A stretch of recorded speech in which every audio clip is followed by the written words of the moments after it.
to give her an appearance of proper fashion. Her mother would have been proud of her, she knew. The approval in Mavis's eyes had stilled the rampaging butterflies, but on the wagon trip to town they'd taken to cavorting again. What kind of questions would the judge ask her? What if she didn't know the answers? She hated to remember that night, but now she was being forced to. One more strike against the three men.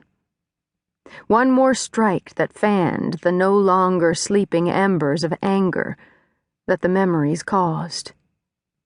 She'd lost the shooting match in Hill City due to the injury to her arm, lost the purse that would have kept them in winter supplies, including the critically needed cattle and horse feed.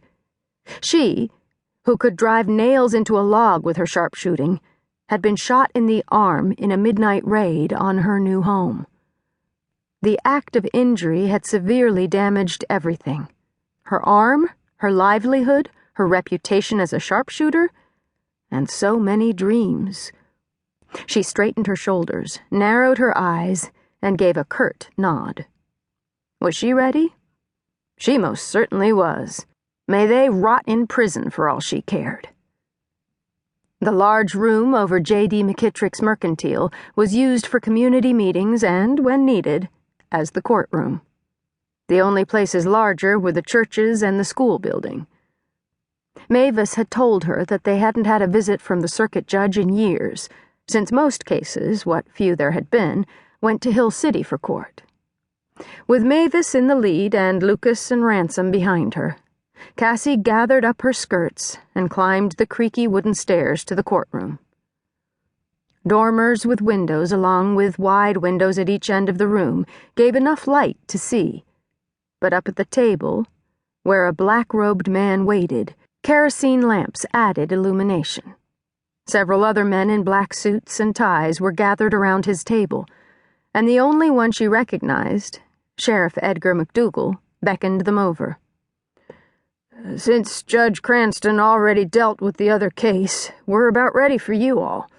Have a seat."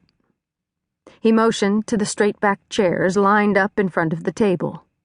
One chair sat to the right side, and the others to the left of the judge. Mavis nodded. "Good morning, Judge Cranston. Gentlemen.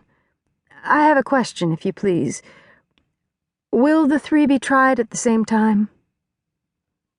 "We're debating that right now. Won't be long." Casey forced herself to take deep breaths. At least this wasn't as formal as some pictures she'd seen. Formal enough, though.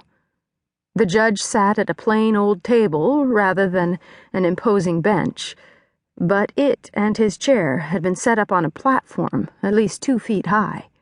He looked down on everyone else. That was imposing enough for Cassie. Never having been in such a situation before, she really had no idea what to expect. She turned to Mavis and whispered, "Will there be a jury?" "Doesn't look like it." They turned at the sound of more feet on the stairs. 3 women came up together and nodded to those gathered. "Those are the wives of the men on trial," Mavis whispered to Cassie. "The first of them, in the blue cape, is Case's wife, Molly.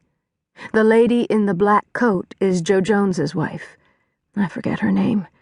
They live out a ways." "You may sit over there." The sheriff pointed to seats off to the right. A few more townspeople came in, and gradually the rows of chairs filled. The judge said something, and the sheriff left the room, while another man moved 2 more chairs next to the lone one. It looked like they would try the 3 together. "At least that will speed things up," Mavis said to Cassie from behind her gloved hand. They took the straight-backed seats the sheriff had indicated, and the 4 of them sat down. After greeting the Angstroms and Cassie, the Reverend Brandenburg settled himself into the 5th seat. Mavis leaned forward to nod a greeting.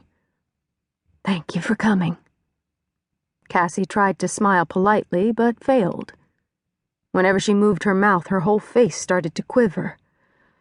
"Lord, please get this over quickly." No, that was wrong. Her whole body quivered like the golden aspen leaves she'd so admired.